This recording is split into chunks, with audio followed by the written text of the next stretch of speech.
মুসলমান করে ছেলে মেয়েরা, বাবা তরুণেরা, এ নবীর প্রেমিকেরা, আল্লাহ নবী মদিনায় হিজরত করে চলে গেলেন। এদিকে মক্কা মানুষেরা আল্লাহ নবীকে তাড়িয়ে দিল।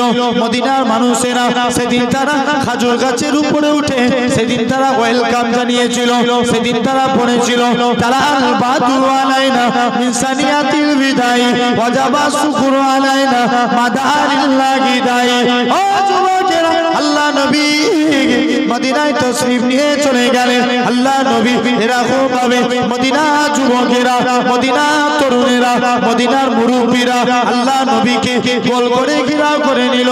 আল্লাহ নবী বলে, ও মদিনা মানুষেরা, তোমরা আমি নবী আমাকে কতটা ভালোবাসবে। মদিনা যুবকেরা, মদিনা তরুণেরা বলেছিল, ও নবী মনে কষ্ট নেবেন না, মনে দুঃখ নেবেন না, যতক্ষণ আমাদের শরীরে জানটুকু বেঁচে থাকবে আপনার ক্ষতি হতে দেব না। হাবিব আজমি বলে আল্লাহর একজন ওলি বান্দা ছিলেন। হুজুরের স্ত্রী খুব কড়া মিজাজের ছিল। স্ত্রী বলে, হ্যাঁ গো স্বামী, তুমি কোন মালিকের কাজ করো, এই মালিক চেঞ্জ করো, অন্য মালিক ধরো। হাবিব আজমি বলে, স্ত্রী সবর কর, আমার মালিক যেদিন দিবে না ছপ্পর ফাড়কে দিবে। যেটা বলবেন না, বলছে রোজই তো বলছো তোমার মালিক দিবে দিবে, দিবেটা কবে? এই টাকা না নিয়ে ঘর ঢুকলে ঘরই ঢুকতে দেবনি। হুজুর কাজ করতেন কি, জঙ্গলে বসে বসে আল্লাহকে সিজদা দিতেন। দেখবেন এখন নামাজের মধ্যেও অনেক ফারাক হয়ে গেছে। আজকে আমি আপনি মরে গেলে লোক বলবে ও লোকটা 5 ওয়াক্ত নামাজি ছিল। ভুল বলছি না ঠিক বলছি? কেউ যদি 5 ওয়াক্ত নামাজ পড়ে আর দেখেন ওই স্রেফ একই নামাজ পড়ে মুজাদ্দিদুজ জামান দাদা হুজুর হয়েছে, যেটা বলবেন না, আপনি আমি নামাজ পড়ে নামাজি হয়েছি, ওই একই নামাজ পড়ে কাইয়ুমুজ জামান বড় হুজুর হয়েছে। আপনি আমি নামাজ পড়ে নামাজি হয়েছি, ওই একই নামাজ পড়ে মুফতি আজম মেজলা হুজুর হয়েছে। আপনি আমি নামাজ পড়ে নামাজি হয়েছি, ওই একই নামাজ পড়ে সেজলা হুজুর সেজ হুজুর হয়েছে। আপনি আমি নামাজ পড়ে নামাজি হয়েছি, ওই একই নামাজ পড়ে সুলতানুল আইজিদ ছোট হুজুর হয়েছে। আপনি আমি নামাজ পড়ে নামাজি হয়েছি, ওই একই নামাজ পড়ে আমার নবীনগরের হুজুর হয়েছে। জোরে বলেন সুবহানাল্লাহ। আরেকটু জোর করে হবে না? তাহলে ইনাদের নামাজের মধ্যে এখন বলেন আমরাও যে নামাজ পড়ি 5 ওয়াক্ত নামাজ পড়ি জোহরের, আবার এক্সট্রা নফল ইবাদত উনারাও করতেন। ফারাক কিছু আছে না নাই? কথা বলেন, সারা জান একটু বলছে আমাদের নামাজ আর ওনাদের নামাজের মধ্যে ফারাক কিছু আছে না নাই? আমরা নামাজ পড়লে কি হয়? আমি দিল্লিতে দাওয়াতে গেছিলাম, আমাকে ইমাম সাহেব বলছে, হুজুর আমাকে একটা ছেলে এসে বলছে আজকে আপনার নামাজ ভুল হয়েছে। আমি তাকে জিজ্ঞেস করলাম, কেন রে আমার নামাজ ভুল হয়েছে? বলছে না, আমি প্রতিদিন নামাজে দাঁড়িয়ে দাঁড়িয়ে দোকানে ক টাকা কিনা বেচা হয়, হিসাব নিকাশ হয়ে যায়, আজকে শেষ হয় না, আপনার নামাজ শেষ হয়ে গেছে, ওই জন্য তো নামাজ ভুল হয়েছে। কত বুঝতে না? এমনও লোক আছে নামাজ পড়তে পড়তে হঠাৎ করে যদি ফোন বেজে উঠে ফোনটা রিসিভ করে বলবে এখন আমি নামাজ পড়ছি, পরে ফোন কর। কথা বলেন না কেন?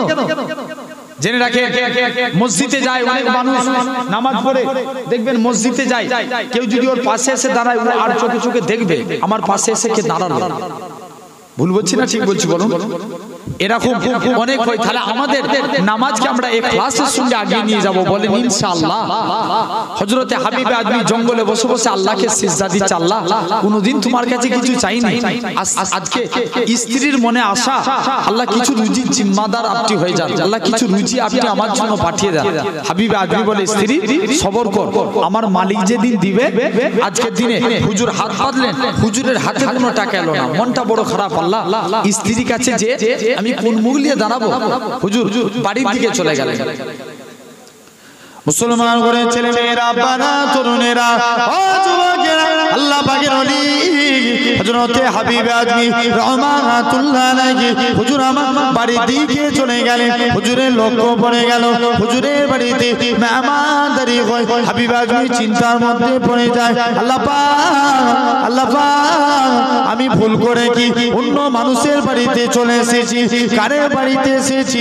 আরেকটু আগে যে দেখি নাকি হুজুরের স্ত্রীর হাতে গুছা গুছা টাকা আছে। হুজুরের স্ত্রী বলে, ও আমার স্বামী, তুমি যে মালিকের কাজ করো, তোমার মালিকটা কি বড় নয়, তোমার মালিকটা বড় দয়ালু। দুইটা লোক পাঠিয়েছিল, চাল ডাল আটা দিয়ে বলে গেছে হাবিব আজমিকে বলে দিবে সে যেন তার মালিকে আরো বেশি বেশি করে কাজ করে, তার মালিকটা কি বড় নয়।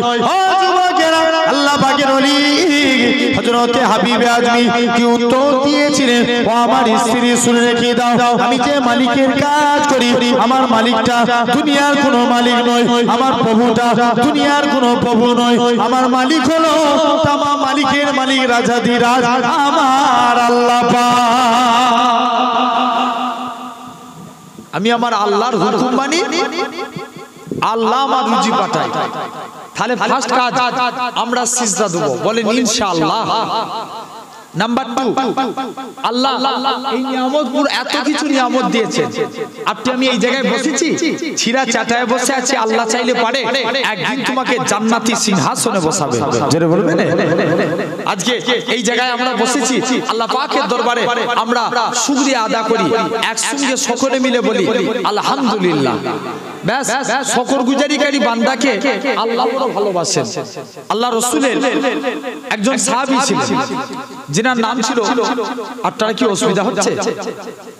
আলোচনা একটু হবে, কি বলেন?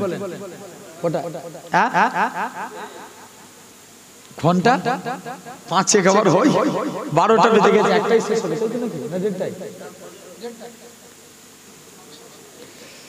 1:30টাই শেষ হয়ে যাবে, জেনে রেখে দেন। আলহামদুলিল্লাহ। তো তথাপিও আমি অল্প কিছু, আপনাদের অসুবিধা হচ্ছে না তো? একটু সরাসরি দেন, চুপ করে বসে থাকলে দেখবেন খেলায় দর্শকে আপনার খেলার মাঠে গেছে, দর্শক আপনার খেলা প্লেয়াররা খেলছে, যদি দর্শক উত্তেজনা না দেয় প্লেয়ারে খেলা খেলবে? আগে বলেন একটু তাকবীর দেখি না। আরে তাকবীর, এইসব এই দিকের বেলায় চালাক আছে, সুবহানাল্লাহ বলার সময় জোরে জোরে নাই বলবে হুজুর, কারণ তাকবীর দিয়ে এখন মানুষ চালাক না, আগে ছিল বুকা, এখন চালাক হয়ে গেছে। এক মুরব্বি মসজিদে বসে বসে শুধু আল্লাহ আল্লাহ জিকির করছে, হুজুর বলছে হ্যাঁ গো চাচা, তুমি যে জিকির করছো তোমার সংসার চলে কি করে? চাচা বলছে বাবা তুই বুঝবি নি, আমার বাপের যত জমি জায়গা ছিল সব বিক্রি করে ব্যাংকে মোটা অঙ্কের টাকা রেখে দিয়েছি, সুদ তুলি খাই আর আল্লাহ আল্লাহ করি। এখন হুজুর বলছে হ্যাঁ গো চাচা, সুদ খাওয়া গুনাহ তুমি জানো নি? বলছে জানি তো, ওই জন্য ব্যাংকের বই আমার নামে করে রাখিনি, আমার বইয়ের নামে করে রেখেছি, আমি খেয়ে যাবো ওর নামে গুনাহ হবে। আর দেখেন আগের যুগে মানুষ, এখনের যুগে কত বোকা। এক ছেলে 12 বছর মাধ্যমিকে ফেল করেছে। কত বছর? 12 বছর। 12 বছর পর 2021 সালে আল্লাহ নসিব খুলে দিয়েছে। কত সালে? 21 সালে মাধ্যমিক পরীক্ষা দিতে হয়েছিল। কথা বলেন, বিনা পরীক্ষায় সব পাস করে গেছে। ও তো আপনার মাধ্যমিক পাস করে ফেলেছে। সাংবাদিকরা ওকে যে কোশ্চেন করছে, বল আমাদের ভারতের প্রধানমন্ত্রী কে? বলছে রবীন্দ্রনাথ ঠাকুর। কথা হইতেছে না আমার ভাইরা, যুবকেরা, তরুণেরা? আলহামদুলিল্লাহ। তাহলে আমরা আল্লাহ শুকরগুজারি করব, বলি ইনশাআল্লাহ। কারণ আল্লাহ রাসূলের এক সাহাবী ছিলেন, যিনার নাম ছিল আব্দুর রহমান ইবনে আউফ, যিনি 10 জন জান্নাতীর একজন। জোরে বলবেন না? এত বড় সাহাবী ছিলেন। আল্লাহ রাসূলের সাহাবী নবীর দরবারে গেলেন, আল্লাহ রাসূলের আদর্শ দেখে ঈমানের কালেমা পড়ে মুসলমান হয়ে গেলেন। যখনই মুসলমান হয়েছে, মক্কার কাফেররা মুসলমানদের উপর অত্যাচার করেছিল না করেনি? কথা বলেন। করেছিল, অনেক অত্যাচার করেছিল। আল্লাহ রাসূলের সাহাবী আব্দুর রহমান নবীর কাছে যে বলছি, ইয়া রাসূলুল্লাহ, হাবিবাল্লাহ, বিয়াদবি মাফ করেন হুজুর, আমি আজকে আপনার হাতে হাত দিয়ে কালেমা পড়েছি বলে মক্কার মানুষরা আমার উপরে জুলুম করে, আমি কি করব? আল্লাহ রাসূল বলছে, বাবা আব্দুর রহমান চলে যাও, কারোর সঙ্গে কোনো কথা বলার দরকার নাই, তুমি হাবশায় চলে যাও। কোথায় যাবে? হিজরত করে হাবশা চলে যাও। আব্দুর রহমান ইবনে আউফ হিজরত করে হাবশা চলে গেলেন। কিছুদিন পর উনি আবার আপনার আল্লাহ রাসূল মদিনায় হিজরত করলেন। হিজরত করেছিল না? মক্কার মানুষরা নবীকে তাড়িয়ে দিল, কিন্তু মদিনার মানুষেরা আল্লাহ রাসূলকে জান দিয়ে মেনে নিল। জোরে বলবেন না? আরেকটু জোর করে হবে না? আপনার আব্দুর রহমান ইবনে আউফ মক্কার জমিনে কোটি কোটি টাকার সম্পত্তির মালিক ছিলেন। আপনার সবাই তাড়িয়ে দিয়েছে, মনে দুঃখ। স্ত্রীকে যে বলে, স্ত্রী তুমি আমার সঙ্গে হিজরত করবে, বলছে না আমি এই টাকা পয়সা নিয়ে এখানেই থাকবো। আব্দুর রহমান মদিনায় আপনার হাবশা হিজরত করে চলে গেলেন। আল্লাহ রাসূল কিছুদিন পর মদিনা দিকে হিজরত করে বেরিয়ে গেলেন। মুসলমান করে ছেলে মেয়েরা, বাবা তরুণেরা, এ নবীর প্রেমিকেরা, আল্লাহ নবী মদিনায় হিজরত করে চলে গেলেন। এদিকে মক্কা মানুষেরা আল্লাহ নবীকে তাড়িয়ে দিল। মদিনার মানুষেরা সেদিন তারা খাজুর গাছের উপরে উঠে সেদিন তারা ওয়েলকাম জানিয়েছিল। সেদিন তারা পড়েছিল, তারা আল বাদু আলাইনা মিন সানিয়াতিল বিদাই ওয়াজাবা শুকরু আলাইনা মাদারিল্লাহি দাই। ও যুবকেরা, আল্লাহ নবী মদিনায় তশরিফ নিয়ে চলে গেলেন। আল্লাহ নবী এরকম ভাবে মদিনা যুবকেরা, মদিনা তরুণেরা, মদিনার মুরব্বীরা আল্লাহ নবীকে গোল করে ঘেরাও করে নিল। আল্লাহ নবী বলে, ও মদিনা মানুষেরা, তোমরা আমি নবী আমাকে কতটা ভালোবাসবে। মদিনা যুবকেরা, মদিনা তরুণেরা বলেছিল, ও নবী মনে কষ্ট নেবেন না, মনে দুঃখ নেবেন না, যতক্ষণ আমাদের শরীরে জানটুকু বেঁচে থাকবে আপনার ক্ষতি হতে দেব না। হুজুর আপনার কোনো ক্ষতি হবে না, আপনি থাকেন। আল্লাহ রাসূল মদিনায় হিজরত করে চুপ করে ওখানে আছে। এদিকে আব্দুর রহমান হিজরত করেছিল কোথায় বলো? হাবশায়। হাবশা থেকে তিনি মদিনায় চলে আসলেন। আল্লাহ রাসূলের দরবারে এসে আপনার চুপ করে বসে আছে।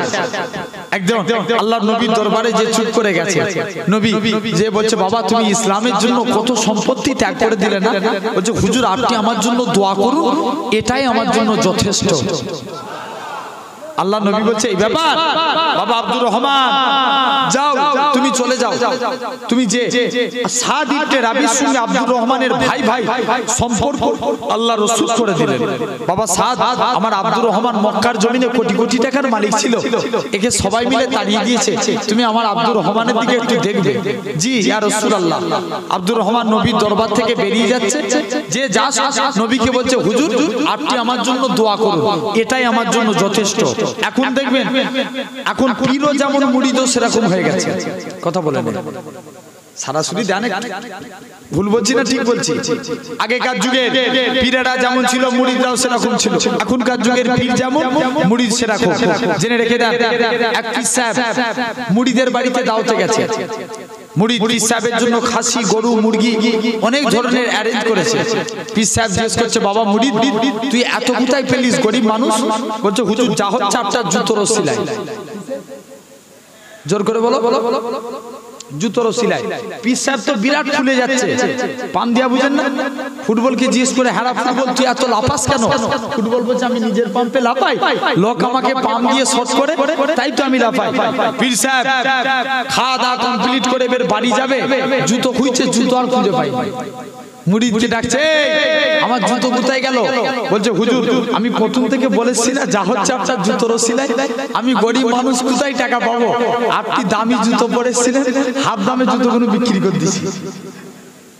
হাফ দামে বিক্রি করে দিয়ে যা টাকা হয়েছে, আমার আপনার জন্য আমি খাসি, গরু, মুরগি সব ব্যবস্থা অ্যারেঞ্জ করে দিয়েছি। কত খাবেন খান আপনি। জেনে রেখে দেন আমার ভাইরা, এরকম ভাবে আব্দুর রহমান কি করলেন, হেঁটে হেঁটে যাচ্ছেন, কে জানা একজন এসে বলছে, আব্দুর রহমান তুমি এদিকে মদিনায় চলে এসছো, ওদিকে তোমার মক্কার বাড়ি মক্কার কাফের আবু জেহেল দখল করে নিয়েছে। আব্দুর রহমান বলে, মক্কার বাড়ি মক্কার কাফের আবু জেহেল দখল করতে পারে, মদিনায় এসে আমি আল্লাহ জান্নাতের বাড়ি দখল করেছি। আব্দুর রহমান যখন এই কথা বললেন, সাদ ইবনে রাবি আব্দুর রহমানের পিছু পিছু হেঁটে হেঁটে যাচ্ছে। ভাই আমার, তুমি তো এখন বেকার, বেকার ছেলেকে কেউ মেয়ে দিবে? কেউ মেয়ে দিবে না, তুমি এখন বেকার। তবে আল্লাহ আমার দুইজন স্ত্রী দিয়েছে, তুমি কি আজকের দিনে তোমার যাকে পছন্দ তুমি তাকে সিলেক্টেড করো, আমি তার সঙ্গে তোমার বিবাহ দেবো। আব্দুর রহমান বলে, না আমার এসব চাই না।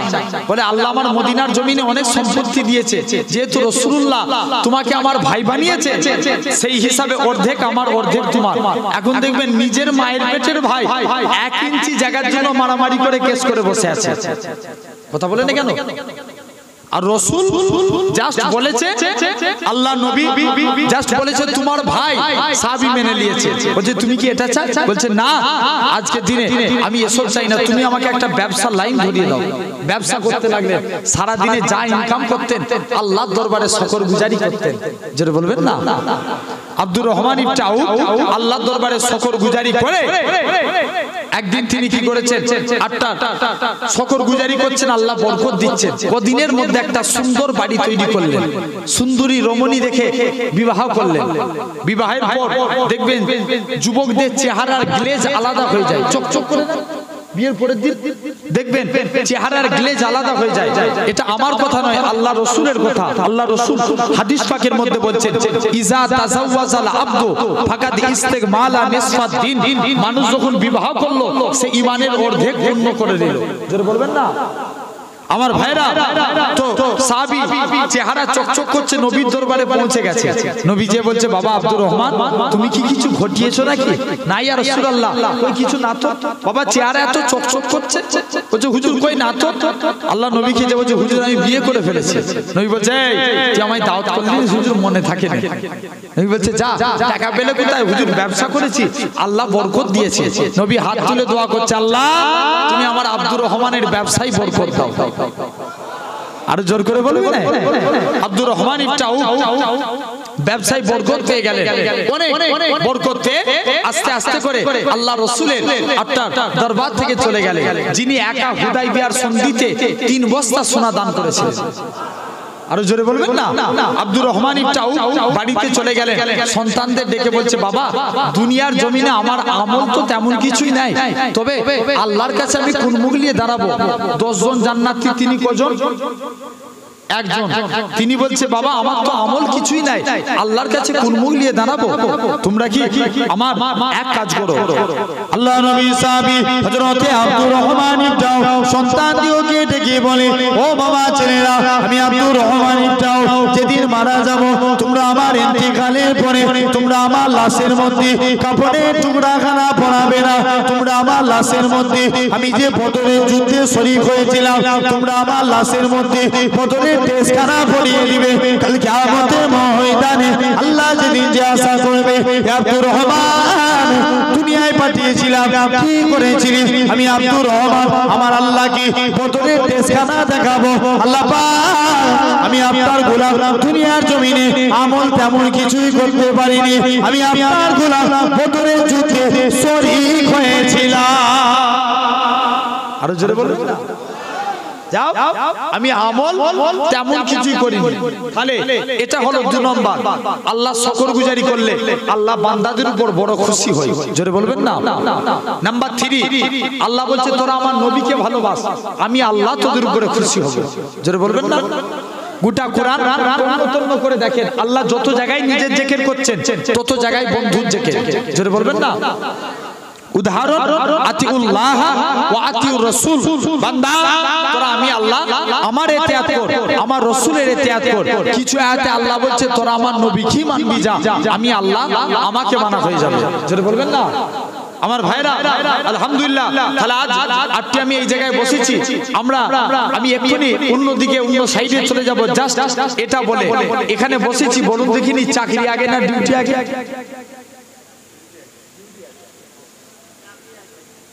বলে, বাবা তুই চুপ করে ওয়াজ করবি করে এত জিজ্ঞেস করে জ্বালাই না। এই রাগ করছেন? রাগ করছেন? বলেন চাকরি আগে না ডিউটি আগে? অবশ্যই চাকরি আগে। চাকরি না পেলে আমরা ডিউটি করতে পারবো? কথা বলেন। তাহলে আজ আপনাকে আমাকে ভাবা লাগবে, আগে চাকরির দরকার, তারপরে ডিউটি। আগে নেতা চিনবো, তারপরে আমল। জোরে বলবেন না, একটু জোর করে বলো। মাথায় টুপি দেওয়ার নামই কি মুসলমান? কথা বলেন। দেখবেন ভোটের টাইমে অনেক মানুষ ভোটের আগে মাথায় টুপি মাথায় দিয়ে ঘুরে। কথা বলেন কেন? ভুল বলছি আমি? জোর করে বলো। ঘুরে না, ঘুরে না। টুপি পাক না না পাক? পাক না পাক? শরীরে পাক পবিত্র টুপি পরা যাবে? যাবে না। দাড়ি রাখার নামই মুসলমান না। অনেক ছেলে আছে দেখবেন, আটটার বর্তমানে এক একটা খেলার প্লেয়ার দেখবেন আমার থেকে বড় বড় দাড়ি। মুসলমান বলা যাবে? বলা যাবে না। মুসলমান হতে গেলে আল্লাহ রাসূল বলছেন বুনিয়াল ইসলাম আলা খামসিন, ইসলাম পাঁচটি স্তম্ভের উপর দাঁড়িয়ে আছে। ফার্স্ট শাহাদাতু আল্লাহ ইলাহা ইল্লাল্লাহ, আগে একতার প্রতি সাক্ষ্য দাও আল্লাহ ছাড়া কোনো উপাস্য নাই, আল্লাহ ছাড়া কোনো মাবুদ নাই। ওয়া আন্না মুহাম্মাদান আবদুহু ওয়া রাসূলুহু, মুহাম্মদ সাল্লাল্লাহু আলাইহি ওয়াসাল্লাম হলেন আল্লাহর প্রেরিত রাসূল ও বান্দা। জোরে বলবেন না? তাহলে সেই নবীকে আগে চিনা লাগবে। নেতা চিনেন, আমল করেন, আল্লাহ কবুল করে নেবে। ভাই ইনশাআল্লাহ এই নবীকে যদি চিনতে পারি আল্লাহ আপনার আমার মাকামকে আলা করে দেবে। জোরে বলবেন না? কোন নবী? আল্লাহ কত বড় মাকাম দিয়েছে আজকে বলুন দেখিনি। সেই নবীর বিরুদ্ধে যদি কেউ কথা বলে এটা কি মেনে নেওয়া যাবে? চিৎকার দিয়ে বলো সবাই মিলে, যতজন বসে আছেন সবাই মিলে বলেন, নবীর বিরুদ্ধে যদি কেউ কথা বলে আপনারা কি মেনে নেবেন? যারা ইসলামকে মিটাতে চায় আপনারা কি তাদের সাথ দিবেন? জেনে রেখে দেন, আজকে রাখুন সমাজে দেখবেন রিসেন্ট অনেক আপনার, আমি বলে যাচ্ছি আপনারা মিলিয়ে দেখেলেন ফেসবুকে রিসেন্ট কিছু কুত্তা বেরিয়েছে এখন। এরা ফেক আইডি তৈরি করে নবীর মাজারের উপরে একজনকে জুতো পাই দিয়ে দাঁড় কাটাচ্ছে, আবার নবীর ব্যঙ্গচিত্র করছে। জেনে রাখেন, আমি তাদের উদ্দেশ্য করে বলি, তোদের যদি এতই সাহস থাকে খোলা ময়দানে না মুস্তাফার গোলামদের সামনে, মুস্তাফার গোলামরা তোদের গর্দানকে জমিনাই করে দিবে। জোরে বলে, নবীর অপমান সহ্য করা যাবে? যাবে না। এরকম অনেকে আছে ইসলামকে মিটাতে চায়। জেনে রেখে দেন, আজকে বলুন দেখিনি নপুর শর্মা করে আমরা আন্দোলন করিনি? অনেক কথা বলেন কেন? অনেক আন্দোলন হয়েছে, নপুর শর্মার কিছু হলো? কিন্তু একে দুনিয়ার মানুষ ছেড়ে দিতে পারে, আমার আল্লাহকে ছাড়বে মনে হয়? সবাই মিলে বলো ছাড়বে? এর আল্লাহ ব্যবস্থা করে দিবে। 2019 সালে ফ্রান্সের একজন কার্টুন তৈরি করেছিল, আল্লাহকে 21 সালে মেরেছে। জেনে রাখবে এই নপুর শর্মা কিন্তু শেষ হবে, কারণ আমার আল্লাহ পৃথিবীর বুকে সবথেকে যাকে বেশি ভালোবাসে তিনি হলো জানে রহমত মুস্তাফা। জোরে বলে, আজকে চিন্তা করে দেখুন, আমরা এই জায়গায় সারা রাত ধরে আমরা নবী নবী করব। আল্লাহ কি নবীর উম্মত আজকে আমি পেয়েছি, আমি গর্বিত। আমি গর্ব করে বলি আমি আখিরি নবীর উম্মত। জোরে বলবেন না? এটা আমরা গর্ব না? জেনে রাখেন, আমরা এখানে সারা রাত ধরে নবী নবী নবী নবী করে যাব। মুসলমান ঘরে ছেলে মেয়েরা, বাবা তরুণেরা, নবীর প্রেমিকেরা, আজকে আপনি আমি সারা রাত ধরে নবী নবী নবী নবী নবী নবী করব। আল্লাহ পাক ফেরেশতা দিয়ে বলবে, ও আমার মালায়েকা ফেরেশতারা, আমার বান্দারা সারা রাত ধরে কি করেছিল? আল্লাহ তারা নবী নবী করে কাটিয়েছে। আল্লাহ পাক বলবে, না তারা লিখো, ওয়ারাফানা লাকা জিকরা, হে আমার হাবিব রে, হে আমার সাহাবা, আজকে দিনে শুনে কি দাও, হে আমার ফেরেশতারা, আমার বান্দারা সারা রাত ধরে নবী নবী করে না, তারা সারা রাত ধরে আল্লাহ আল্লাহ করে কাটিয়েছে। ও যুবকেরা, ও নবীর প্রেমিকেরা, আল্লাহ পাক আপনার আমার নবী কত বড় মাকাম দিয়েছে। কেননা গোটা কোরআন শরীফ তন্ন তন্ন করে রাখে। আল্লাহ আমার নবীদের নাম ধরে ধরে রেখেছে। হযরত মুসা নবীকে ইয়া মুসা বলে ডেকেছে, সুলাইমান নবীকে সুলাইমান নবী বলে ডাকা হয়েছে, দাউদ নবীকে দাউদ নবী বলে ডাকা হয়েছে। তামাম নবীদের নাম ধরে ধরে ডাকা হয়েছে। আল্লাহ আপনার আমার নবী নাম ধরে ডাকে না, আপনার আমার নবীকে ইয়াসিন, তোহা, মুজাম্মিল, মুত্তাসিল বলে ডেকেছে। এ নবীর প্রেমিকেরা, আল্লাহ পাক আপনার আমার নবী কত বড় মাকাম দিয়েছে। কেননা চিন্তা করে দেখে মাদারিসুন নবুওয়াত কিতাবে সাফুল মুহাদ্দিস নবী রহমাতুল্লাহ জানিয়েছেন, কাল কিয়ামতের ময়দানে প্রতিটা নবীরা আল্লাহর আযাব গজব দেখে নফসি নফসি নফসি নফসি নফসি নফসি করে কাঁদবে। ওয়া ইয়াকুলু আদম সাফিউল্লাহ নফসি নফসি, ওয়া ইয়াকুলু মুসা কালিমুল্লাহ নফসি নফসি, ওয়া ইয়াকুলু ইসমাঈল জাবিহুল্লাহ নফসি নফসি। এ নবী প্রেমিকেরা, কাল কিয়ামতের ময়দানে আমার আপনার নবী বলবে, ইয়া রাব্বি হাবলি ইয়া উম্মতি। আরো জোরে হবে না? একটু তাকবীর দেন। একজন বলো, সবাই মিলে দাও।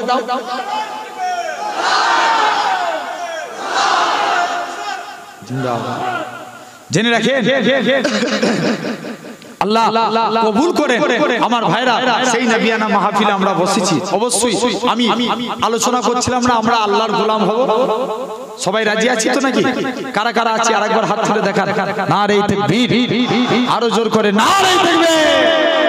আলহামদুলিল্লাহ, আল্লাহ কবুল করে। আল্লাহর গোলাম হতে গেলে ফার্স্ট কাজ মা বাপের খেদমত করা লাগবে। মানবো? জোর করে বলে মানা যাবে? মা বাপের খেদমত করে আমি একটা আল্লাহর গোলাম হয়ে যাব, যেটা বলবেন না।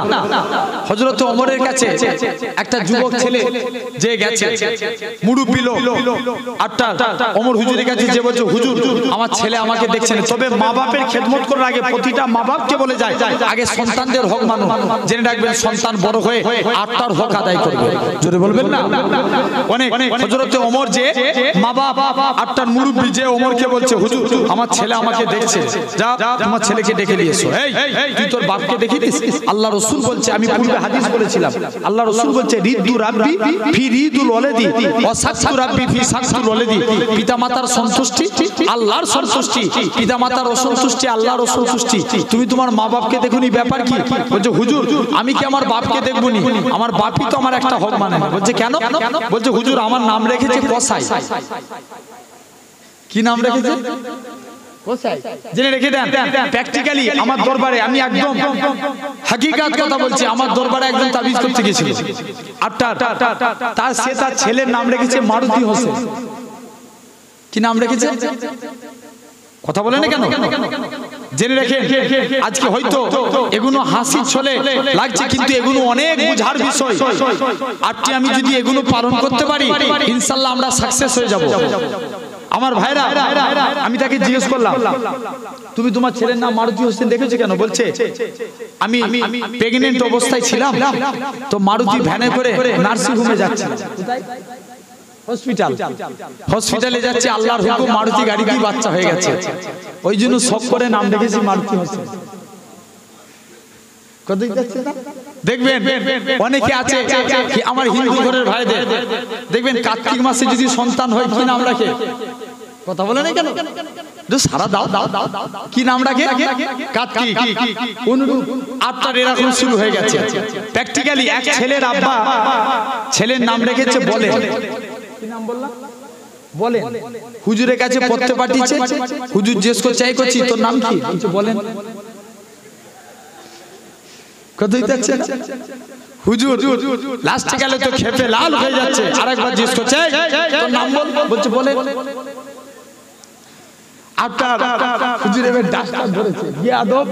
তোকে সেই থেকে নাম জিজ্ঞেস করছি, বল ঠিক করে তোর নাম কি? বলছে বলে। হুজুর ডাস্টার নিয়ে মাথায় এক ডাস্টার দিয়েছে, তোকে আমি সেই থেকে নাম জিজ্ঞেস করছি আর তুই বলেন বলেন করে কাটাচ্ছিস। বলছে হুজুর আপনি আমার বিনা দোষে মারলেন। বলছে কেন রে? বলছে আমার বাপ তো আমার নাম রেখেছে বলেন। কোথায় যাচ্ছে না? তাহলে সন্তানদের নাম সুন্দর নামে নাম রাখুন। জেনে রাখবেন আপনি যদি সন্তানের নাম সুন্দরভাবে নাম রাখতে পারেন, আল্লাহ কবুল করে নেবে। জোরে বলবেন না? আমি আসছি, একটু চা দিয়ে গেছে, খাবো, অসুবিধা আছে? অসুবিধা আছে? একটু সবাই জিকির করেন লা ইলাহা ইল্লাল্লাহ।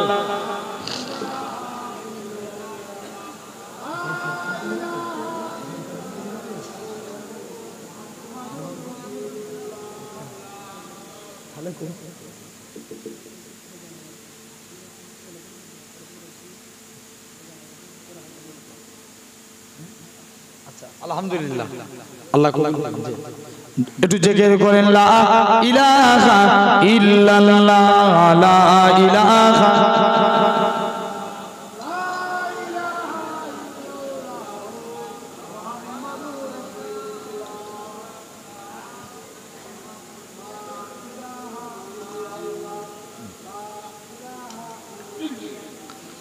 লা ইলাহা ইল্লাল্লাহ মুহাম্মাদুর রাসূলুল্লাহ। ভাই এই দরুদ পড়তে কষ্ট লাগছে, মনে হচ্ছে এখন হয়তো হবি, রাত 12:30 বেজে গেছে অলরেডি। এখন কত দিতে যাচ্ছেন না? কষ্ট তো এখন হবি। আমি আপনাদের একটু ট্রাই করছি, এই বাঁশ থেকে এই সাইডের ভাই যারা আছেন শুধু এই দিকগুলো চুপ, এই দিকের ভাই যারা প্রথম থেকে লাস্ট পর্যন্ত এই বাঁশ থেকে এই দিকে যারা বসেছেন একটু তাকবীর দেন দেখিনি। না রে হেরে যাবে কিন্তু এদের কাছে এই আওয়াজ দিলে হয়। জোর করে একটু প্রাণ খুলে দাও। আমরা তাকবীর যদি দিই জানবেন ইমানি জজবিয়াত বাড়বে। আমাদের ইতিহাস খুলে দেখো, আমাদের পূর্বপুরুষেরা 313 জন বদরের প্রান্তরে ছিল, এরা 1000 কে পিছিয়ে দিয়েছে। একটু এই লাইন, পুরো এই লাইনটা আরেকটু তাকবীর হবে। না রে তাকবীর, তোমরা কি ফাঁকি মারবে নাকি কমিটির ছেলে বলে? একটু দাও, তোমরাও দাও, নারে তাকবীর। পুরো এই লাইনটা নারে তাকবীর। আপনারা চুপ করে, এবার এই সাইডের ভাইগুলো দেন দেখিনি, মিডিলের ভাইরা চুপ, নারে তাকবীর। আলহামদুলিল্লাহ, আপনারাও চুপ করে, এবার আপনারা দেন দেখিনি, নারে তাকবীর। একসঙ্গে সবাই মিলে দেন, কত জোর আওয়াজ হয় দেখবো, নারে তাকবীর। আরো জোরে নারে তাকবীর। আল্লাহ কবুল করে। আমার ভাইরা, সন্তানদের নাম রাখবো কি সুন্দর নামে, নবীদের নাম অনুসারে যদি নাম রাখতে পারি, ওই ছেলেগুলো যদি জাহান্নামী হয়, আল্লাহ নবীদের ফরিয়াদকে আল্লাহ কবুল করে সন্তানগুলোকে আল্লাহ জান্নাতি করে দিবে। জোরে বলবেন না? তাহলে সন্তানদের সুন্দর নামে নাম রাখতে হবে, বলি ইনশাআল্লাহ। আমরা ফার্স্ট কাজ হলো মা বাপের হোক সন্তানদের সুন্দর নামে নাম রাখবো। নাম্বার 2, দ্বিতীয় নাম্বার হোক হলো ছেলেরা যখন 7 বছর বয়স হবে তাদেরকে নামাজের তালিম দেয়া। 10 বছর বয়সে নামাজ না পড়লে পিটিয়ে নামাজ পড়ানোর কথা বলা হয়েছে। আমরা বলি বাপ নিজেই নামাজ পড়ে নেই, ছেলে কি বলবে? কথা বলে এরকম আছে না? আর দেখেন শাহ ফরিদউদ্দিন রাহমাতুল্লাহ আলাইহি হুজুরের আম্মা ছিলেন। হুজুরের আম্মা হুজুরকে ডেকে বলছে, বাবা তুমি নামাজ পড়বে না? কেমন মা দেখেন। আরে সমাজে যদি আজ এই ধরনের মা হতো, সন্তানগুলো জেনে রাখবেন অনেক ভালো হয়ে যেত। আগে থেকে সন্তান ভালো হচ্ছে না খারাপ? কথা বলেন, খারাপ হচ্ছে না? আগেকার যুগে ছেলেরা তবুই ভালো ছিল, এখনকার যুগে ছেলেরা দেখবেন, আগেকার যুগের মায়েরা ভাত খাওয়াতে গেলে ছেলেদেরকে বলতো, বাবা আকাশে চাঁদ এক মুঠো ভাত খা। আর এখনকার যুগের মায়েরা দেখবেন কার্টুন চালিয়ে দেয়, বাপ কার্টুন দেখ আর ভাত খা, আমাকে জ্বালাই দিস। কথা বলেন না কেন? এরকম হচ্ছে না? আমার ভাইরা, যুবকেরা, তরুণেরা, আলহামদুলিল্লাহ, তথাপি আজ আমি এই জায়গায় বসেছি, চিন্তা করে দেখেন, শাহ ফরিদউদ্দিন রাহমাতুল্লাহ আলাইহি হুজুরের আম্মা মাকে ডেকে বলছে, মা নামাজ পড়লে আল্লাহ কি খাবে? মা জানে বাচ্চা ছেলেটা মিষ্টি খেতে ভালোবাসে, বলছে বাবা নামাজ পড়লে আল্লাহ মিষ্টি খাবে। বলছে ঠিক আছে মা, আমি আজকের দিন থেকে নামাজ পড়বো। হুজুর চলে গেলেন সিজদায়। যেই সিজদায় গেছে, মা একটা চিনির পিয়ালা হুজুরের সামনে রেখে দিলেন।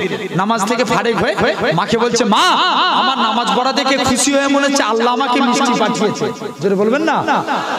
যখনই এই কথা বলেছে, আপনার মা প্রায় দিন চিনি দেয়, অনেকদিন পর মা চিনি দেওয়া বন্ধ করে দিচ্ছে। যখন দেখছে বাচ্চার আল্লাহর প্রতি মহব্বত এসে গেছে, মা একদিন বাচ্চাকে জিজ্ঞেস করছে, বাবা তুমি কি আর আগের মতো চিনি খেতে পারছো? বলে, মা যে আল্লাহ আমাকে আগেও চিনি খাইয়েছিল, সেই আল্লাহ আমাকে ঠিক আগের মতনই চিনি খাওয়াচ্ছে। জোরে বলবেন না? সেই তাহলে দেখেন, মায়েদের হক হলো সন্তানদেরকে এরকম ভাবে আটটি তালিম দিয়া। দেখেন হযরতে আল্লাহর ওলি বাইজিদ বোস্তামি রাহমাতুল্লাহ আলাইহি হুজুরের আম্মা হুজুরকে মাদ্রাসায় রেখে দিয়ে চলে এসেছে। যত যাই হোক, মাদ্রাসায় বাচ্চাকে রেখে দিলে মন খারাপ হবে না? হবে না? মায়েরও মন হবে খারাপ, বাচ্চারও মন খারাপ হবে। বাচ্চা রেখে দিয়ে চলে এসেছে, মা বলল উস্তাদকে, বাবা শুনে রেখে দেন উস্তাদ, আমার ছেলেকে 18 বছর না হলে মাদ্রাসা থেকে ছাড়বেন না। বাচ্চা হাউ হাউ করে কাঁদে, হুজুর একবার ছেড়ে দেন, আমি আমার মায়ের মুখটা দেখতে চাই, একবার আপনার আমায় ছেড়ে দেন। বাচ্চাকে বলে, না ছাড়া যাবে না, তোমার মায়ের নিষেধ আছে। বলছে, না হুজুর একবার ছেড়ে দেন। আল্লাহ পাকের ওলি হযরতে বাইজিদ বোস্তামি রাহমাতুল্লাহ আলাইহি হুজুরের উস্তাদ কানা বলে, ও বাবা বাইজি, ও বাবা বাইজি, তুমি যদি আজকে দিনে আমাকে পড়াশোনা আল্লাহ পাকের কোরআন খানা খতম শুনিয়ে দাও, তবে আমি তোমায় ছাড়তে পারি। ও যুবকেরা, ও মুরব্বি বাপেরা, আল্লাহ পাকের ওলি হযরতে বাইজিদ বোস্তামি রাহমাতুল্লাহ আলাইহি হুজুর আমার এরকম ভাবে কদিনের মধ্যে আল্লাহ পাকের কোরআন মাজিদ খানা খতম খানা শুনিয়ে দিলেন। উস্তাদ, ও আমার উস্তাদ, তুমি একবার আমায় ছেড়ে দাও, আমি আমার মায়ের মুখখানা দেখতে চাই, আমি আমার মাকে দেখতে চাই, ছেড়ে দেন, ছেড়ে দেন। মায়ের কাছে চলে গেছে। ও জনমুখী মা, দরওয়াজা খুলো মা, একবার তোমার মুখখানা দেখি। মা বলে, না বাবা না, এটা মানা যাবে না, এটা মানা যাবে না। ও যুবকেরা, আল্লাহ নবী এরকম ভাবে আল্লাহর ওলি হযরতে বাইজিদ বোস্তামি রাহমাতুল্লাহ আলাইহি এরকম ভাবে চোর করে কাঁদে। ও জনমুখী মা, একবার দরওয়াজা খুলো মা। মা কোনো প্রকারই দরজা খুলে নে, চলে যাও বাবা, চলে যাও, আমি তোমাকে ফি সাবিলিল্লাহ পড়াশোনার জন্য, ইলম চর্চার জন্য আল্লাহর রাস্তায় ছেড়ে দিয়েছি বাবা, পড়াশোনা করবে যা। ও যুবকেরা, বাইজিদ বোস্তামি মা দেখা দিলেন না, নিরুপায় হয়ে গিয়ে মাদ্রাসায় চলে গেলেন। এদিকে বাইজিদ বোস্তামির মা বাড়িতে বসে বসে কাঁদে। 18 বছর বাইজির গোস্বামী মাদ্রাসায় পড়াশোনা করে, আর এই 18 বছর বাইজির গোস্বামীর মা আল্লাহর কাছে সিজদায় পড়ে দোয়া করে, আল্লাহ পাক তুমি আমার বাইজিকে বড় আলেম বানিয়ে দাও। যাও তাহলে ভাবে এরকম মা ভালো করে জান, আল্লাহ জানবেন আপনার ওসিলায় সন্তানকে ভালো করে দিবেন। আর তৃতীয় নম্বর হলো বাচ্চারা যখন প্রাপ্ত বয়স্ক হবে তাদেরকে দ্বীনি ইসলামী আপনার যথা টাইমে বিবাহের বন্দোবস্ত করে দেয়া। এটা হলো মা বাপের হক। মা বাপ যাই করুক, সন্তান কি মা বাপের সঙ্গে সেই রকম করতে পারবে? তুমি মায়ের হক আদায় করো, বাপের হক আদায় করো, আল্লাহ জান্নাত পেয়ে যাবে। জোরে বলবেন না? আরেকটু জোর করে হবে না? জাস্ট আমি সংক্ষিপ্ত ভাবে, আমার হাতে সময় বেশি নাই, সংক্ষিপ্ত ভাবে আপনাদেরকে আমি বুঝাচ্ছি, জেনে রেখে দেন। আর আল্লাহর গোলাম হতে গেলে 2 নম্বর কাজ, মনের মধ্যে এতটুকু অহংকার আনা যাবে না। যাবে? জোর করে বলো, অহংকার করা যাবে? জীবনে অহংকার করা যাবে না।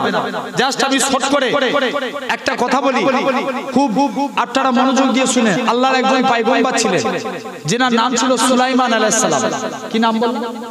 সুলাইমান আলাইহিস সালাম। যিনি ছিলেন আপনার, যিনার আব্বার নাম ছিল দাউদ আলাইহিস সালাম। কি নাম বললাম? দাউদ আলাইহিস সালাম। বাপ ইন্তেকাল হয়েছে, সন্তান সিংহাসনে বসে গেছে।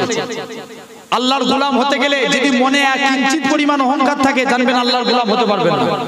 আমার ভাইরা, হযরতে সুলাইমান আলাইহিস সালাম সিংহাসনে বসে এলাকায় ঘোষণা করছে, আমার রাজা মন্ত্রীরা, তোমরা আজকের দিনেতে আমি সুলাইমান ঘোষণা করলাম আমি বিবাহ করব। বলছে হুজুর বিয়ে তো করবেন, কটা গুণের? মেয়ের কটা গুণ চাই? বলে 4টে। নাম্বার 1, মেয়েকে আমানতদার হওয়া লাগবে, দিনদার হওয়া লাগবে, পর্দানশীরা হওয়া লাগবে, মেয়েকে সৌন্দর্য হওয়া লাগবে। কটা গুণ? জোর করে বলো। 4টে। আমি আপনিও যদি বিবাহ করি, মেয়ের মধ্যে 4টে গুণ থাকা লাগবে। রাসূল বলছেন তোমরা নারীদেরকে বিয়ে করো 4টে গুণের কারণে: সৌন্দর্য, তার বংশমর্যাদা, তার ধন সম্পত্তি, তার দিনের দিকটাকে লক্ষ্য করে বিয়ে করবে। সুলাইমান আলাইহিস সালাম ঘোষণা করে দিলেন। সব পাড়ায় পাড়ায় এলাকায় খবর উঠে গেল আল্লাহর পয়গম্বর 4টে গুণের কারণে বিয়ে করতে যায়। আল্লাহর পয়গম্বর সুলাইমান আলাইহিস সালাম এই ঘোষণা একজন জেলে মাছ ধরে রাস্তা দিয়ে হেঁটে হেঁটে যাচ্ছে, বাজারে কিছু ছেলেপুলে মানুষ আলোচনা করছে, জেলের কানে কথাটা আসলো, সুলাইমান নবী নাকি 4টে গুণের কারণে নারীকে বিয়ে করতে চায়। জেলে তখন বলে, যাই আজকের দিনে আমি বাড়ি চলে যাই। যখন এই কথা বলেছে, বাড়িতে গিয়ে স্ত্রীর সঙ্গে আলোচনা করছে। স্ত্রী, আল্লাহর পয়গম্বর সুলাইমান আলাইহিস সালাম নাকি বিয়ে করতে চায়, তবে আমার মেয়ের মধ্যে তো এই 4টে গুণ আছে: মেয়ে আমানতদার, দিনদার, পর্দানশীনা, সৌন্দর্য। তো এই মেয়ের সঙ্গে সুলাইমান নবীর বিয়ে দিলে কেমন হবে? স্ত্রী বলছে, আলহামদুলিল্লাহ, এটা তো খুশির সংবাদ, তবে সুলাইমান নবী অত বড় লোক, সে আমাদের এই গরিব ঘরে বিয়ে করবে? যান, আপনি নিজের কাজ নিজে করবে যান। সুলাইমান নবীর পুরো কথা শোনা লাগবে না। জেনে রাখবেন, আগেকার যুগে স্বামীদের কথা মতো স্ত্রীদেরকে চলতে হতো। এখন কিন্তু সিস্টেম উল্টো, স্ত্রীরা যেটা বলে স্বামীদেরকে সেটা শুনতে হয়, নালি কিন্তু কপালে খারাপই আছে। কথা বলেন না কেন? ভুল বলছি না ঠিক বলছি?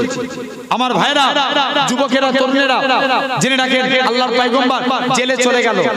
তাফসীরের কিতাবে এসেছে, মেয়ের মাথায় তেল দিতে দিতে মেয়েকে বলছে, মারে, শুনলাম নাকি আল্লাহর পয়গম্বর সুলাইমান নবী বিয়ে করতে চায়, তুমি কি সুলাইমান নবীকে বিয়ে করবে? মেয়ে বলে, মা, সুলাইমান নবীকে দুনিয়ার স্বার্থে নয়, আল্লাহর জান্নাতের আশায় আমি বিয়ে করতে চাই। এটা আস্তে হয়ে গেল, আরেকটু জোর করে হবে না? সুলাইমান যখনই মেয়ে এই কথা বলেছে, বলছে, না বা, খবরদার, আমরা গরিব, তুই সুলাইমান নবীকে বিয়ে করবি? বলছে, না মা, অবশ্যই বিয়ে হবে। মুসলমান করে ছেলে মেয়েরা, বাবা, তরুণেরা, মেয়েখানা বলে, ও জনম দুঃখী মা, যে আল্লাহ সুলাইমান নবীকে পয়গম্বর করেছেন, পয়গম্বর করেছে, সে আল্লাহ আমায় জেলের ঘরের মেয়ে বানিয়েছে। যে আল্লাহ সুলাইমান নবীকে বড় লোক বানিয়েছে, সে আল্লাহ আমায় গরিব মানুষ বানিয়েছে। ও জনম দুঃখী মা, আমার আল্লাহ যদি চায়, সুলাইমান নবীর সঙ্গে আমার বিবাহ হয়ে যাবে। যাও মা, আল্লাহ রাজি থাকলে ঠিক হবে। আল্লাহর পয়গম্বর সুলাইমান নবীর সঙ্গে জেলের মেয়ে সুলাইমান নবী একটা চিঠি লিখে জেলের মেয়ে সুলাইমান নবীকে পাঠিয়ে দিলেন। 6 মাস মেয়ে দেখা চলছে। 6 মাস পর সুলাইমান নবী রাজা মন্ত্রীদেরকে জিজ্ঞেস করছে, তোরা কি আমার বিয়ের ব্যবস্থা করবি নি? বলছে, হুজুর আপনি কজনকে বিয়ে করবেন? তবে সবাই আপনাকে বিয়ে করতে চাই, তবে একটা জেলের মেয়ে সে আপনাকে দুনিয়ার স্বার্থে নয় আল্লাহ জান্নাতের আশায় বিয়ে করতে চাই। যেটা বলবেন না। যখনই এই কথা বলছে ওই চিঠিটা দেখাও। চিঠিটা দেখে জেলের মেয়ে ওই কাগজ লেখা চিঠিটা দেখে সুলাইমান নবী বলে, এই সামান্য একটা জেলের ঘরের মেয়ে হয়ে আমি সুলাইমান নবীকে বিয়ে করবে? এখানে সুলাইমান নবী কি করলো? কথা বলেন। নবীদের কি ভুল হতে পারে? নবীদের ভুল হতে পারে না। সুলাইমান আলাইহিস সালাম আল্লাহ পরীক্ষায় ফেললেন। সুলাইমান নবী আটটার জেনে রেখে দেন, জাস্ট এই কথা বললেন, আল্লাহ এই কথাটা সুলাইমান নবীর পছন্দ করলেন না। আল্লাহ সুলাইমান নবীকে একটা মুজিজা দিয়েছিলেন, হাতের আংটি। কি মুজিজা দিয়েছিলেন? আংটি। সুলাইমান নবীকে আল্লাহ বলছিল, সুলাইমান এই আংটি যদি তোমার হাতে, দুনিয়ার মানুষ তোমার পাগল, আংটি যদি তোমার হাতে না থাকে কেউ তোমার পাগল হবে না। আল্লাহ প্রতিটা নবীকে এরকম এক একটা মুজিজা দিয়েছিলেন। মুসা নবীকে মুজিজা দিয়েছিলেন কি? লাঠি। জমিনায় ফেললে কি হতো? সাপ। আবার হাতে তুলে নিলে লাঠি। আল্লাহ প্রতিটা নবীকে মুজিজা দিয়েছিল। তাহলে কি আল্লাহ আটটার আমার নবীকে মুজিজা দেয়নি? জোর করে বলো। দিয়েছে, অনেক বেশি মুজিজা দিয়েছে। মুসলমান ঘরের ছেলে মেয়েরা, বাবা তরুণেরা, প্রতিটা নবীরা মুজিজা দেখানোর জন্য এক একটা উপাদানের ব্যবহার করতেন। আল্লাহ নবীর কাছে আবু জেহেল চলে আসে, হে হযরত মুহাম্মদ সাল্লাল্লাহু আলাইহি সাল্লাম, আজকে দিনে আমি আপনার কাছে এসেছি, আপনি যদি চাঁদটাকে দুটুকরো করতে পারেন আমি আবু জেহেল ঈমানের কালেমা পড়ে মুসলমান হয়ে যাব। আল্লাহ নবী মক্কা শরীফে জমিনে দাঁড়িয়ে আছে। মক্কা থেকে চাঁদের দূরত্ব লক্ষ লক্ষ মাইল দূর। আমার রাসূলুল্লাহ জাস্ট মক্কা শরীফ থেকে আঙ্গুলটাকে ইশারা করেছে, আমার আল্লাহ চাঁদটাকে দুটুকরো করে দিয়েছে। নবী সুলাইমানকে আল্লাহ মুজিজা দিলেন, আংটি। সুলাইমান নবীকে দেখে বলছে, সুলাইমান তবে আংটি সব জায়গায় পরে যাবে না। বাথরুমে গেলে আংটি খুলে যাওয়া লাগবে, ওয়াশরুমে গেলে আংটি খুলে যাওয়া লাগবে। সুলাইমান নবীকে পেয়েছে বাথরুম। কি পেয়েছে? বাথরুম, টয়লেটে যেতে হবে। সুলাইমান নবী আংটিটা খুলে সিংহাসনের পাশে রেখে আটটার তার উজির ছিল আসিফ বিন বরখিয়া। আসিফকে বলল, আসিফ সামনের দিকে তাকা, উল্টো দিকে তাকালি তো চাকরি শেষ। আমি যতক্ষণ পর্যন্ত বাথরুম থেকে না বের হই তুই কোনো দিকে তাকাবি না, একভাবে সোজা তাকিয়ে থাক। সুলাইমান নবী আংটি খুলে বাথরুমে চলে গেছে। কিতাবে এসেছে এক জিন শয়তান যার নাম ছিল সখরা, সুলাইমান নবীর বেটো সুরাত ধরে এসে সিংহাসনে বসে গেছে। আংটিটা দেখতে পেয়ে আংটিটা হাতে গলিয়ে দিয়েছে। আংটির মুজিজা কি ছিল? আংটি যার হাতে দুনিয়ার মানুষ পাগল কার? তার। এখন আংটি কার হাতে? শয়তানের হাতে। জোর করে বলো, আংটি কার হাতে? সবাই মিলে বলেন, শয়তানের হাতে। শয়তান আংটিটা হাতে পড়ে সিংহাসনে চুপ করে বসে আছে। আর রাজা মন্ত্রীদেরকে বলছে, আমার মতন একটা নকল সুলাইমান বেরিয়েছে, যেখানে দেখতে পাবি উত্তম মধ্যম একটু দিয়ে দিবি। আর সুলাইমান নবী কোথায়? বাথরুমে। বাথরুম থেকে আল্লাহর পয়গম্বর সুলাইমান নবী এদিকে এই সিংহাসন চালাচ্ছে। তাহলে এখন একটু জোর করে বলো তো, এখন দেশ চালাচ্ছে কে? সবাই বলো না, জোর করে, জোর করে বলো, দেশ চালাচ্ছে কে? শয়তান। শয়তানের হাতে এখন দেশের ক্ষমতা। সুলাইমান নবী বাথরুমই পড়ে আছে, বাথরুম থেকে বার করব? কথা বলেন, বার করতে হবে। সুলাইমান আলাইহিস সালাম বাথরুম থেকে বার হলেন, এদিকে জিন শয়তান সখরা সুলাইমান নবীকে দেখতে পেয়ে রাজা মন্ত্রীদের বলে, ওই জন্য আমার নকল করেছিলাম না, ধর সবাই মিলে আসল সুলাইমানকে অনেক মেরেছে। মেরে অজ্ঞান করে বেহুশ করে আটটা জমিনায় নদীর ধারে ফেলে দিয়ে চলে এসেছে। এদিকে শয়তান দিব্যি আটটা সিংহাসন চালাচ্ছে। নদীতে জেলে কি করতে যায়? জোর করে বলো। মাছ ধরতে যায়। সুলাইমান নবী নদীর ধারে পড়ে আছে।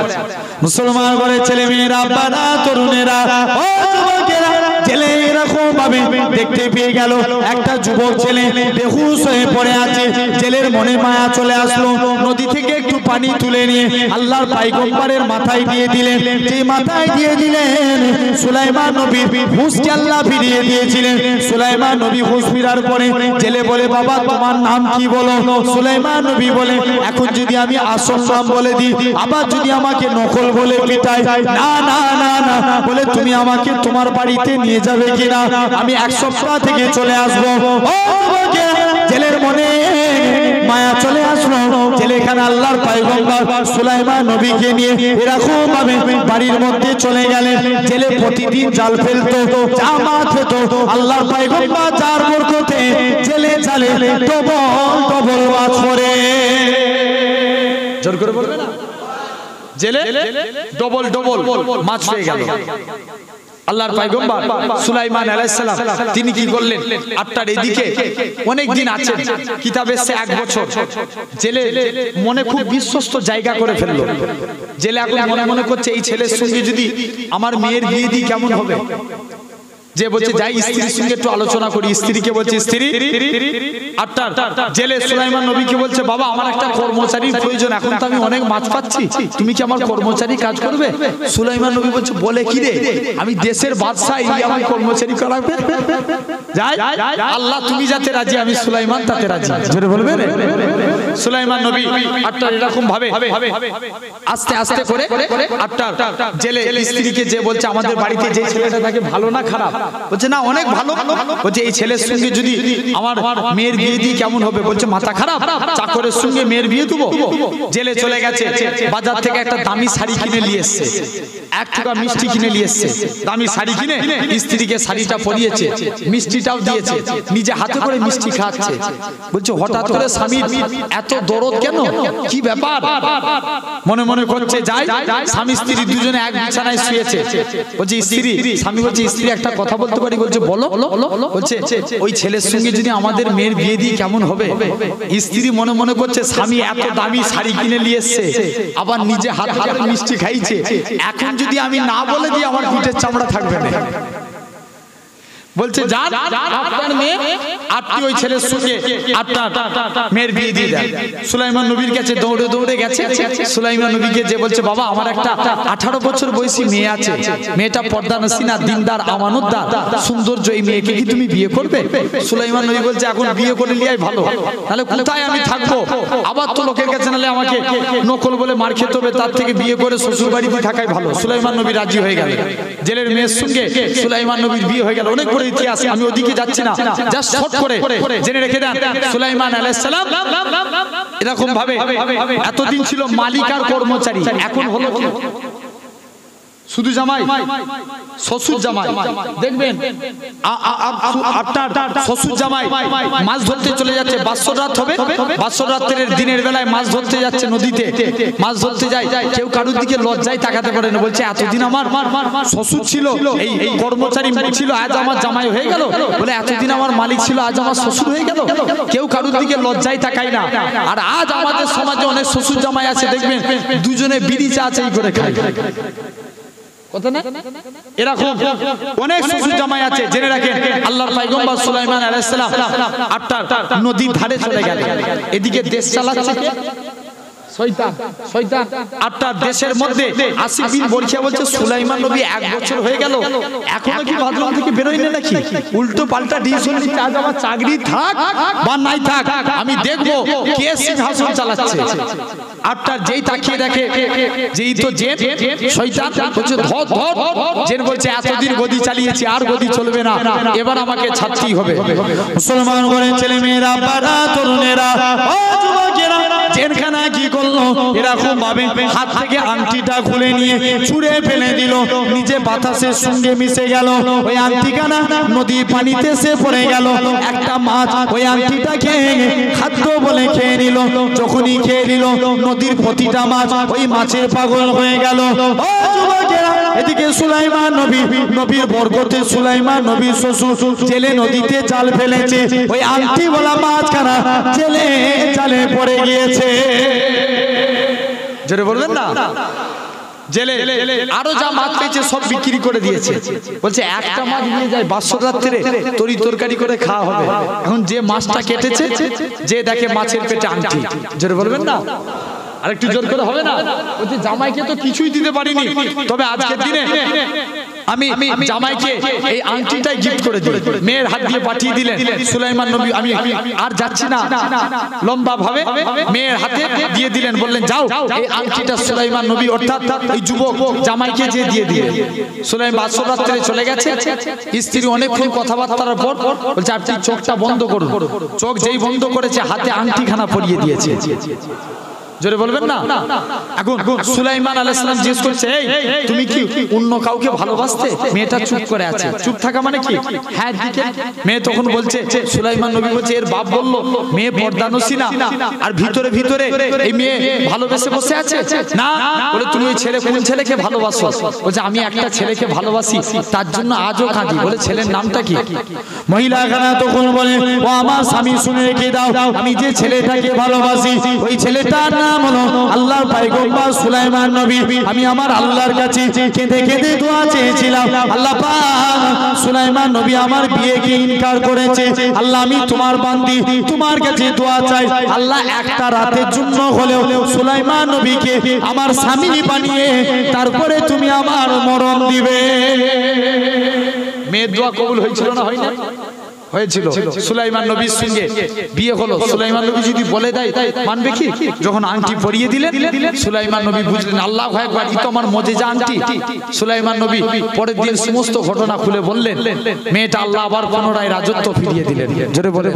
তাহলে বলার উদ্দেশ্য হলো অন্তরে যদি এতটুকু অহংকার এসে যায় আমরা আল্লাহর গোলাম হতে পারবো না। ভাই জেনে রাখেন আল্লাহর গোলাম হতে হবে ইনশাআল্লাহ। আমরা একটা একটা করে আমল করে যাব, বলেন ইনশাআল্লাহ।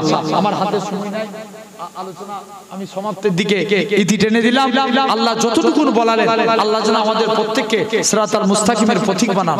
সকলে বলি আল্লাহুম্মা আমিন। আমার কথাবার্তায় কি আপনারা কষ্ট পেলেন? কি গো আব্বা কোনো কষ্ট পেয়েছেন? ছেলের মতো ভাইয়ের মতো কারা একটু ভালোবাসা হাত করে দেখাও দেখিনি। লাস্ট বার এই হাতগুলো মুনাফিকি হাত নয় তো? এই হাতগুলো মুনাফিকি হাত নয় তো? আল্লাহকে সাক্ষী রেখে বলছেন তো? নারে তাকবীর। আল্লাহ কবুল করেন। সকলে আমার জন্য দোয়া করেন, আমি আপনাদের জন্য দোয়া করি। আলহামদুলিল্লাহ এই জলসাটা আগামী বছর হোক, আপনারা চান তো নাকি? জি।